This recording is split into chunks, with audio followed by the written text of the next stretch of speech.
Manx Radio's Countryside is brought to you by NFU Mutual. Hello and welcome to Countryside. Here on Manx Radio, I'm Simon Clark. And I'm Kirree. Last week I went along to the Agri-Environment Scheme rollout with the Manx Wildlife Trust at King William's College.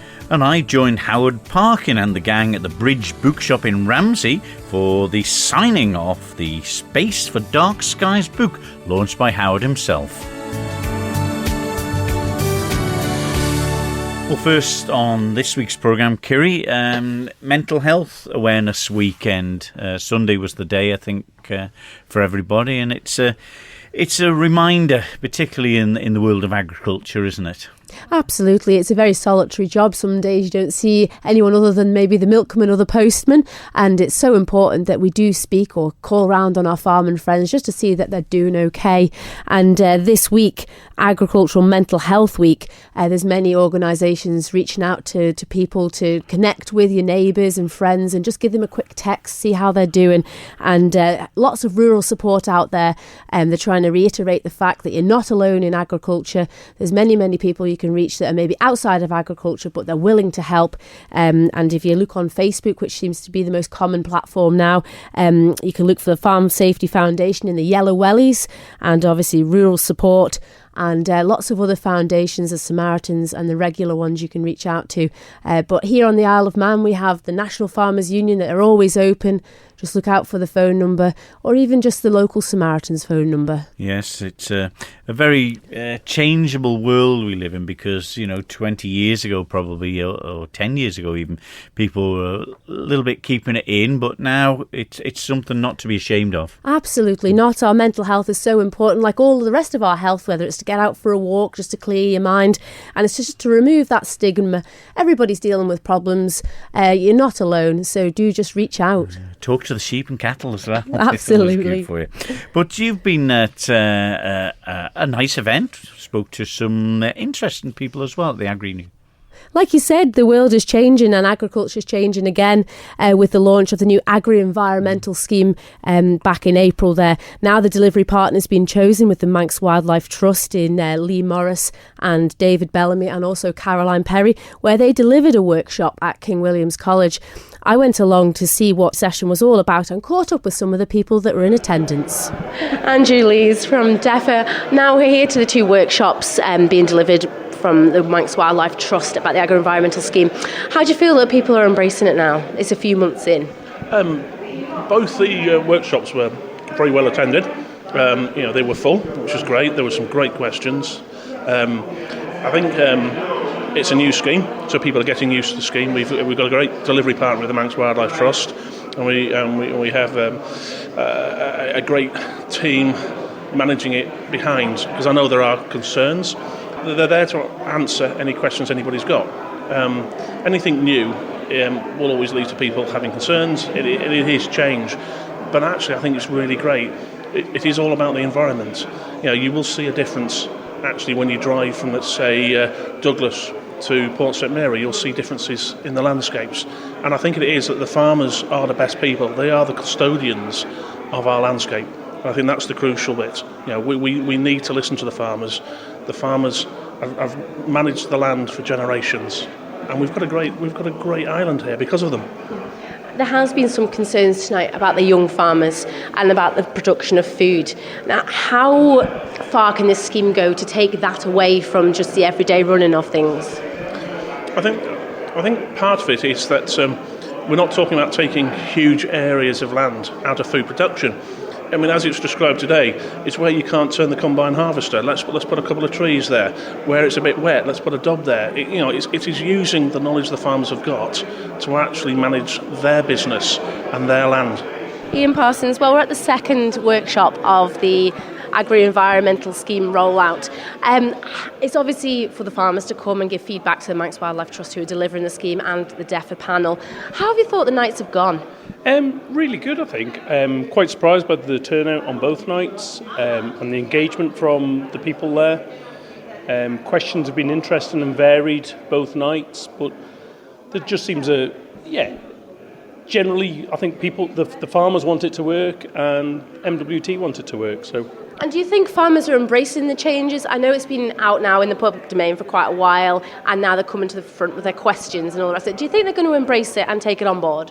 Yes, I hope so. I think my goals for the scheme would be that it's not just about an environmental scheme, it's about productive agriculture, productive farming, working hand in hand with environmental measures, tweaking little bits of fields and field margins to benefit wildlife, but also benefit your productive farming on farm. And I think that's what some of the fears was coming away from food production. And obviously in the current climate, with the pandemic and obviously with the logistics issues at the minute, food is right up there in the forefront of everyone's minds. Absolutely. We're farmers, we produce food, that is our core industry. And I think this scheme, and especially with it being a fluid scheme that can be tweaked and evolve, I think the two have got to work hand in hand for it to work. Active farming and environmental benefits from the result of little tweaks and little things around the farm that you can do to benefit wildlife. And with you from the National Farmers Union, you represent many of the farmers on the Isle of Man. There is concerns for young farmers and support for those going forward. Definitely, and that's a hope with the sort of other parts of the scheme. There's quite a vast education budget. DEFRA have just informed us that it's been signed off with the consultancy firm from across to start doing monitor farms, and there'll be sort of education and courses as a link to that. So it's vital that we do have a means in for young farmers and education for young farmers. Jeff Sutcliffe, a young farmer involved in agriculture all of your life. You've come tonight to the workshop for the delivery of the new Agri-Environmental Scheme. How do you see it as a young farmer in agriculture? I like the way you said young farmer twice there. I wouldn't see myself as a young farmer anymore, but that's great.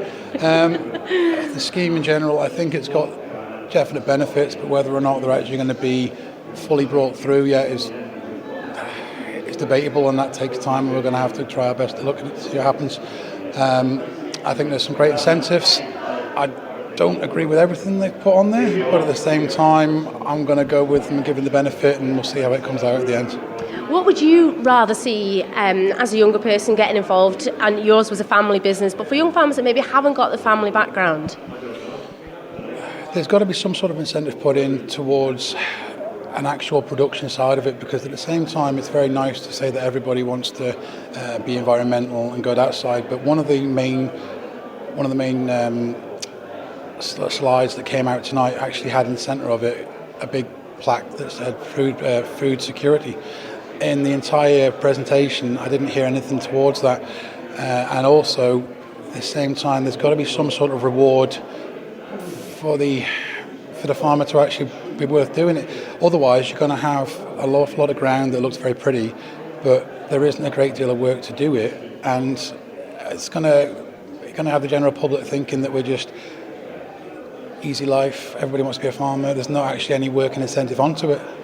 Yeah, I see that. And obviously, like you say about the food security, we've seen it with the pandemic, and obviously the logistics lately. Shelves, shelves are bare and living hand to mouth sort of situation. This is something the island, they're self-sufficient. I think we both know, Kirree, the island's never going to be self-sufficient, is it? It can be put on by the politicians and say we have, but at the same time, I think the only way we're ever going to be self-sufficient is if we actually increase food production by about 3 or 4 times, which we both know is never going to happen. We want to go down the carbon capture route, we want to go down the environmental route. It's very nice and it's obviously the way forward, but realistically the two don't go hand in hand. And how do you see now the cost of fertilisers, the cost of inputs into agriculture, diesel, oil is skyrocketing. The price of lamb and beef has come up, but is it working? Time will tell. The prices this year are going to have to go up, and unfortunately that's going to obviously the only person that's going to benefit from that is the farmer, but at the same time the only person that's going to be on the receiving end of it is going to be the consumer, and these again are going to be the people that are having their wages and everything else curtailed, and the economy isn't in the best of positions to actually offer anybody any more wages. But in reality the food side of it has only gone up, and it's going to have to go up, because in reality it hasn't gone up for the last 35 years. I think it was 1970 the average food bill was about 35% of the income of any sort of any family, and now I think it's about 7.5%. Yeah. So in reality, it's about time it went up. They talk about food banks. In our time, we never thought we'd ever hear this, but this is something that on the forefront. You hear it on the news most nights. People are reaching out to these things. Yeah, the food banks are very important, but this is another reason why maybe the incentives that we've heard tonight for the environmental side of it would be better off. The money would be spent as an initiative to say to a farmer, 10% of everything you produce, you give away free to the elderly, the vulnerable, the other families, or anybody, the general public that's actually suffering and finding it very hard at the moment to even feed their family and children.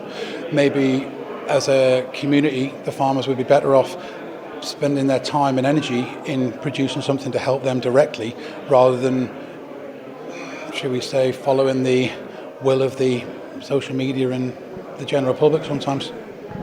Liam Morris, the second workshop of the delivery of the Agri-Environmental Scheme here at King William's College. What a lovely venue. It's a fantastic venue. I think we probably need to thank David Bellamy, who's ex-student here, who might have sneaked us in.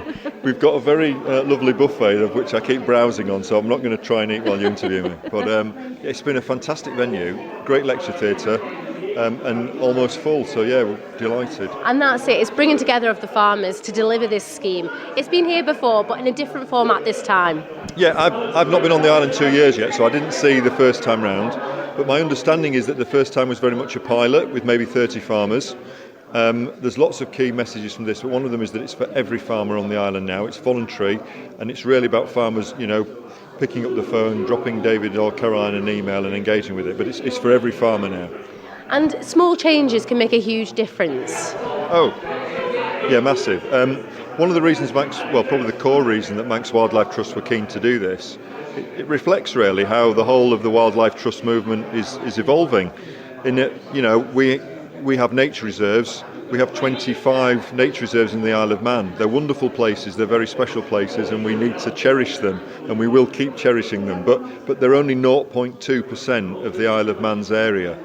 Whereas farming, depending on what stats you look at, is 88%. So the chance for us to actually engage with the farmers who are looking after 88% of the island. Imagine if we get tiny gains over 88% of the island, and then you add that up and compare that to our current impact on 0.2%. It could be massive for nature. And one of those slides did hit home a little bit of the species that are maybe dwindling in numbers. Some are now extinct, sadly. Yeah, there's some extinct. The yellowhammer is the classic one that's put forward. Potential last sighting was in 2019. Not all these can be directly attributed to farming. Some of the species that are, potentially in decline, though, are farmland birds, and they're important. So what we're hoping to see is that they're probably the things that will be the quickest indicators of our success. If we're going to start measuring, beetles and spiders and all the other things that we'd like to see in sod banks and hedges, that's harder to do. But imagine, the easy things to monitor. If we get yellowhammers back, we can see those birds coming back in, and farmers can see them, and we can get quick reports. So, and I think some of the feedback, yeah, exactly, is quite good from the farmers. I know David said in his speech that some people are now embracing it, and they're out with the binoculars having a look around already. They've adapted this quite well. There's a lot of farmers, hopefully some listening to this, who love nature. That's what farmers do. Having been a student and worked at agricultural colleges for many years and engaged with lots of farmers across, look, that's intrinsic. Farmers work in nature. That's one of the reasons they want to farm. So we shouldn't be surprised that many of the farmers we're speaking to have a pair of binoculars in the tractor cab, or will know when they last saw a curlew, and they can tell you how many chuffs they've got in their fields. And there was a farmer earlier who said he reckons there's more chuff in his fields in Russian than anyone else has got in the island. So he thinks we've got 28% of the British Isles chuffs in the Isle of Man, and he's claiming most of them. But that's a huge achievement on its own, isn't it? Yes. And I suppose this could be where they come maybe a bit negative at times. We've already achieved the UNESCO biosphere status, a huge status. The wildlife is pretty in abundance here compared to some of the areas maybe in the south of England. They wonder why the changes. That's a great question, and it's probably one of the biggest challenges in my job as CEO of Manx Wildlife Trust, because the Isle of Man is a fantastic place for nature, and we are a biosphere, but we're not perfect, and the status of biosphere doesn't mean perfection. It's about a culture of everyone working together with, livelihoods, people, living, food, farming, nature, all working, in a sustainable way as a biosphere. It doesn't mean perfect. It doesn't mean that we can't do it better. So for example, the Manx farming with the hedges. I can't remember the figure, but I do know that the area of Manx farmland to hedge ratio is fantastic in terms of lots of hedges. But maybe they could be a bit thicker. Maybe they could be a bit thicker, maybe they could be cut less, maybe they could be managed in different ways, maybe the species in them could be better. Small gains. If you've got a hedge now that there's a lot of gorse in, maybe that can be changed and we get it to berry plants that suit birds. There's some simple ways that we can do that, but we need people that love the Isle of Man environment to understand and not be complacent about it, and want it there genuinely for future generations. And there has been progress made. Obviously, there's 116 farms already been visited. Like you say about the hedgerows, it's not taken away from food production, which is maybe a little bit of a concern in some areas. Farmland is for farming, and however many hundreds or thousands of years ago that the Isle of Man was covered in trees, that's gone. This isn't about trying to get rid of farming. It's not about turning the clock back and saying we can't have tractors anymore and we've all got to just do organic, vegan, non-meat farming. That's the furthest from the truth you can possibly be. This is about sustainable farming within a biosphere where, be it Lockton sheep or potato growing, these are important things. And our ambition is that we just do it in a way that's more nature aware, more nature friendly. And already it's clear in some of the conversations there's many farmers who are wanting this and open to this. Now, we're not going to get all 341 or 353, whatever active farmers. Of course, there's going to be a spectrum across those, and we accept that. We're not going to try and push people where they don't want to go. But I come back to my earlier point. 0.2% of the island is nature reserves. Farming is 88%. So for Manx Wildlife Trust and our board, our team, our members, our volunteers, if we can get some of these farmers really being given the opportunity to help nature more, it's a massive win. And that the change coming from the financial changes, I think that was the biggest worry, the different in payments, but they can earn as they go. Yes, they can earn as they go, and I think the slides that David put up in his presentation, and we recorded the full event yesterday at the Innovation Centre, so that's going to go online onto our website and we'll have that on YouTube. So any farmers that were not at either of these two events, we have videoed the complete thing and we'd encourage you to watch it. And within that, David's put some examples up of where the ADS has been reduced, but how you can make that back up. And that's all genuine. I think it's probably, I'm smiling when I say this, but it's quite a nice position for Manx Wildlife Trust to be in. We didn't design the scheme, we didn't cut the payments. We've come in as a delivery partner where we're enthused about working with farmers now to help them get, some of this, the £1 million from the ADS reduction, but also the extra £1 million that's been put in is now available. So we're enthused. David and Caroline are going in and saying, these are the opportunities, guys. This is what you can be doing, and helping them bid in. Because when you look at the handbook and you look at the forms, if I was farming in the Isle of Man, I'd just filling in my tax return yesterday. It takes a bit of time. So there is a culture of form filling, but there's a lot of application forms for the Agri-Environment Scheme. So David and Caroline want to help farmers and guide them to the ones that they need to fill in that best fits their land. So we're helping them, streamline that process. There we go. That was Andrew Lees from DEFA, Ian Parsons from the Manx National Farmers Union, young farmer Jeff Sutcliffe, and delivery partner Lee Morris. Some passion behind them people, aren't there? Really is. The Manx Wildlife Trust are so passionate about everything to do with nature. They're supporting the farmers fully with all of the help with the paperwork and coming and visiting the farms to see what they can help with or alter so the farmers can receive payment as it's changing away from the old system to this new Agri-Environmental Scheme.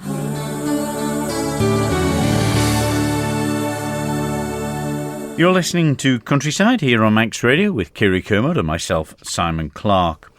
Well, The skies around the world, and particularly the Isle of Man, have been of particular interest to one of our regulars here on Manx Radio. Not so much on Countryside, but the slot with Judith Lay on a Sunday night, and various items whenever there's news about what's happening around the skies.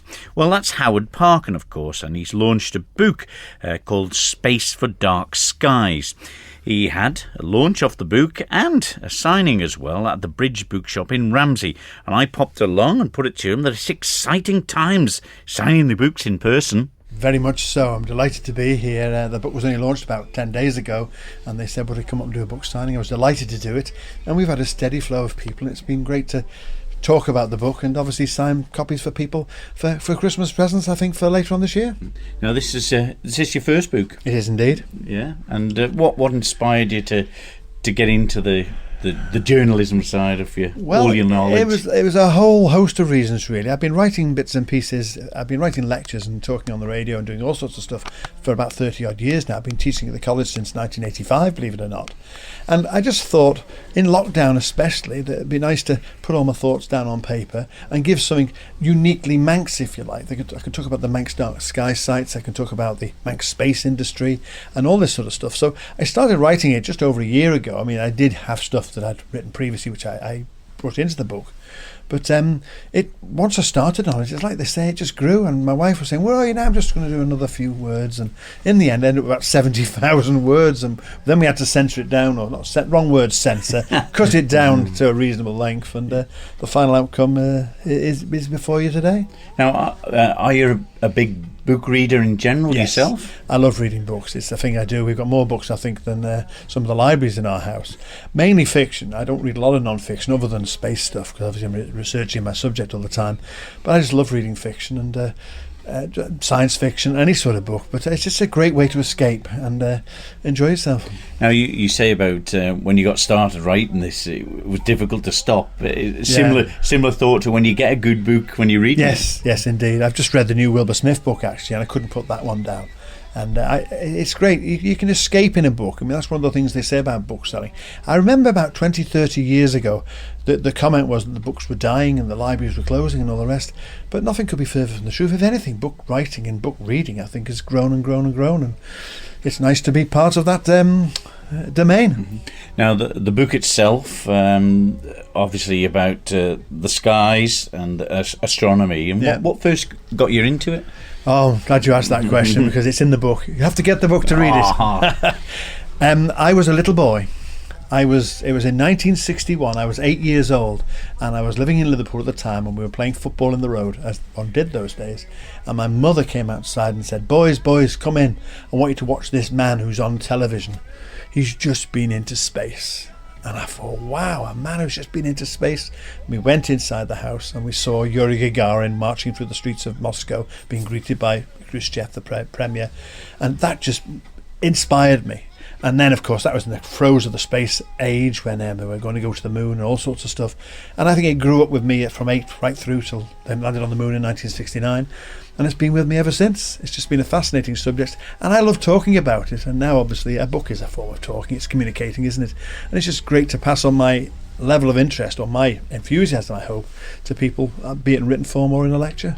Did you buy a telescope straight away to look up at the moon? My parents bought me a telescope, a 4-inch telescope, a 4-inch reflecting telescope from a company called Charles Frank of Glasgow. And I've still got that telescope, and that was my Christmas present. I think 1965, I think that was my Christmas present.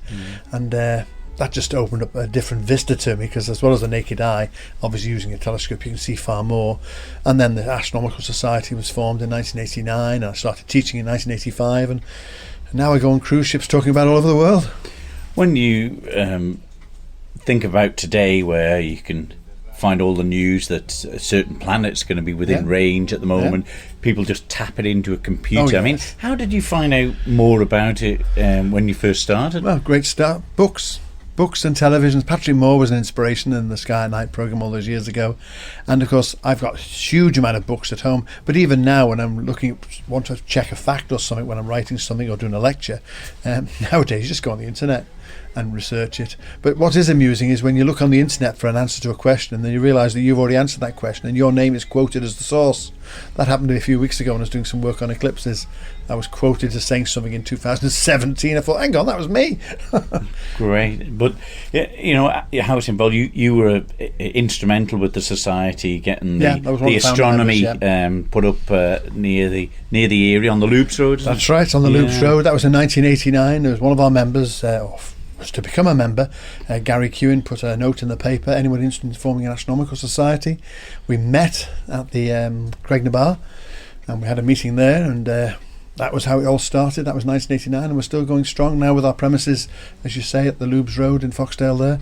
And it's just amazing how many people have got an interest in astronomy, just a casual interest maybe, and then we've got some people who are really almost professional astronomers there. And it's just great to be involved. Astronomy has grown from being a casual subject, dare I say, like train spotting or some other sort of niche subjects. Astronomy has grown dramatically in the last 30, 40 years, and I blame that on the Apollo missions. When we saw the Earth from space all those years ago, and we realised how fragile the Earth is, and Greenpeace and climate change and all these issues now are all linked, I think, to our view of the world as an object rather than a place we live on from afar.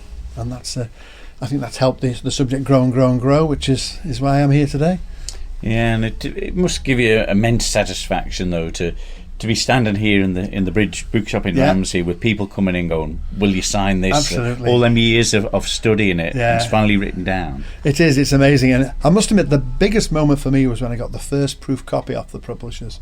Words and Spaces printed me a proof copy for me to check through, obviously. And I held it in my hands and I thought, wow, I've done it, I've finally written a book. And it was never an intentional dream to write a book, but it just sort of grew. And all the stuff I've got in my head, I thought, get it down on paper, and here we go. But seeing people, the amount of people who've come in today, it's been great, humiliating almost, that so many people want to read my book and I want a copy of it, so I'm just glad to be here. And one of the great things about astronomy and space and planets is it sort of ticks along in the background, and suddenly there's a discovery and there's so much interest. Yeah, there's so much. And at the moment, I can't keep pace with the amount of stuff that's going there. The commercial exploitation of space. You mark my words, 1961, Yuri Gagarin was the first man in space. This year, 2021, is the year when commercial spaceflight started to take place. And there's been that many people gone up recently. And who knows? I mean, even next week, William Shatner is boldly going to go. Only 600 have gone before him. Yeah. And have you approached Mr. Branson yet? No, I haven't. A few people said they want me to go on a one-way ticket, but that doesn't count. But no, I think Richard Branson and Jeff Bezos, the two of them, are doing these suborbital flights. I was doing a talk in a school the other day. I was giving a talk in Onchan School, and the children were asking me all sorts of questions. And I stood there and I said, you know, if you work hard and study hard, in 50 years' time, I reckon at least one of you will have gone into space. And I stand by that prediction, because spaceflight is going the way aviation went. We'll be flying to Australia on suborbital aviation aircraft in probably 20, 30 years' time.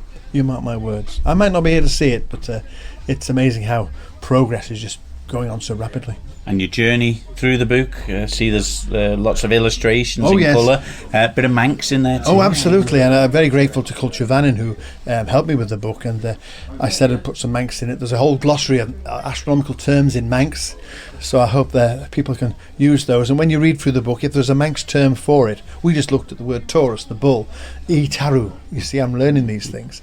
And as I said, their support was great, and I've tried to make it as a Manx connections as far as possible. The subtitle of the book is an astronomical miscellany from the Isle of Man, which links to obviously my residency and the fact I live here, and we've got the dark sky sites, and it's been my astronomical career has been effectively in the Isle of Man since I came here in 1975. 72, I tell a lie. And is the Isle of Man, I mean, different regions of the world, but I mean, is the Isle of Man a little bit unique? Yes, it is, because we've got some fantastic dark skies, and I can't stress enough, this is one of the other reasons I wanted to write the book, because we have got fantastic skies. Let's be absolutely honest, between just you and me, don't as it goes. The Isle of Man is great because when you look out to sea, you've got no lights. So when you're at any horizon view from the island, you've got fantastic views of the sky. And you can see the Milky Way quite clearly from the Isle of Man, even even on from a well-lit area, because the Milky Way goes down to the horizon. And that makes the island unique from a small area. The Isle of Man is comparatively small, but you've got so many different locations. We've got 26 dark sky locations in the Isle of Man. And I think it makes it unique, because otherwise, if you live in Liverpool or Manchester, you've got to travel up to the Lake District or North Wales. You've got to have a 2 or 3 hour road trip to get somewhere where the skies are really good for you. You can do that in the Isle of Man in 10 minutes. Well, good luck with the book selling. My pleasure, thank you. It's going to be a fantastic read, and my 10-year-old's going to get one now. Well, he'll be telling me all about it. I do hope so. Thank you for the chat. Thank you. Well, Bethany White from the Bridge Bookshop. Great to have Howard Parkin in today on the book signing. Absolutely, it's been really lovely having him here. Someone with so much experience and knowledge. He's been chatting to everyone who's come in to get one of his books. Yeah, well, it's great exciting. I mean, how often do you get the chance to get the people in to sign the books for people? As often as we can, really. Probably every couple of months at the moment, we've been getting a signing in. We had Tanya Anderson in from Lovely Greens earlier in the year, and it's really special when we can get people in, and we do it as often as we can. Now, this little emporium here, we just love coming in. My young fella loves coming in here. There's so much for everyone, from paints and advent calendars are in now. Sad to say, but people do like to get organised early. But some great Manx. You've got a lot of store of Manx books related to the Isle of Man here as well. We do, yeah. That's something we're really passionate about, is keeping. We've got 2 whole floor-to-ceiling bays of Manx books, and we've got it in our Port Erin shop as well as in Ramsey. Something that we feel very passionately about, that people should have access to local history and walking guides, all sorts. You'd be amazed how many different things there are published in the Isle of Man, and so come in and have a look at the variety that we've got. But one of the great things, Bethany, was somebody came in and said, have you got such and such a book? And you walked down the aisle here, picked it off the shelf. It's a great tribute to have. Absolutely, we're passionate about knowing what we've got, what we can get in. We've only got so much space in this shop, but we can always order books in for people as well. But generally, we love what we do, so we know what we've got, and if someone mentions something, generally you think, oh yes, I know if we've got that. But it is great, because I was just flicking through a few books there, and you've got little handwritten notes on them, just explain it a little bit more. Yeah, those are personal recommendations from our booksellers, so they're little cards that are on the shelves, so you can have a little browse around and see ones that we've really enjoyed ourselves, and see if that's right for you as well.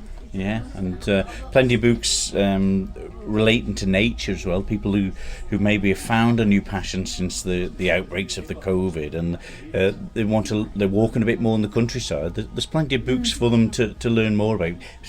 Looking after frogs, hedgehogs, all sorts. Absolutely, there's a huge array of non-fiction books. We've got natural history section, we've got popular science, history, arts and crafts as well. Lots of people took up new hobbies over lockdown as well, and we've got learning crochet and painting, and there's really such a spectrum of stuff. I think what's really exciting about people who come to bookshops is that they're excited to learn something new and learn more about the world, and that's a really fun way to do it, is with books. Well, it's great to see somebody in a shop who's passionate about what comes out of the shop. Absolutely. Love books. Bethany White from the Bridge Bookshop in Ramsey, and before that Howard Parkin signing the books that he's launched a couple of weeks ago, Space for Dark Skies. Great book as well. I had a flick through it, and he signed it for my young fella Timmy, who of course at 10 always interested in planets and things like that, and dinosaurs. But, yeah, it's great. A great chatter, Howard, and real passionate. It really is so lovely that we've got such a beautiful sky above us. We don't have the pollution of many of these cities above Birmingham and London, how the orange glow lingers. We are so lucky we can just nip up onto North Barrule there, go with some of the walking groups. They organise these dark skies evenings now, and like Howard has in his book there, the discovery sites where they have a big map at a car park in certain destinations around the Isle of Man, and to look out and see what stars or the formations mean out there. And it's great on a clear night in the winter time, isn't it, in the cold, when you can just open the sunroof, lie back and enjoy the stars, can't you? It is really gorgeous. We are so lucky. But finally, on this week's programme, just a couple of things that's happening next weekend, or this weekend, Saturday the 16th of October. There's an open day at Ballereny Estate in Kirkmichael, courtesy of Alan Kermode and the family. It starts at 10 o'clock if you want to attend to that, see the undergone extensive tree and hedge planting and, of course, the creation of a wetland habitat. If you want to pop along to that, just give Alan a ring, 495 903 495 903 if you want to get along with that. It'd be very interesting for people who are thinking of doing the same on that. And a bit of fur and feather is coming up as well. Yes, this coming Sunday, the 17th of October at Union Mills Memorial Hall, the Manx Bantam Fur and Feather are having their annual show. The entries have now closed, but go pop along there on Sunday and see what fur babies there are on show there. Indeed. That's it for this week's Countryside, though. We're back next week, and don't forget, if you missed it or you want to hear the episodes in full, you can go to Manx Radio's website, powered by Miller Chaps of Ramsey. Go to the Listen Again or the podcast features, and you can listen to the whole programmes again. That's it, though. We'll see you next week on Countryside at 6 on Tuesday. So until then, from me, Simon Clark. And me, Kirree Kermode. We'll see you then. Bye-bye. Bye-bye.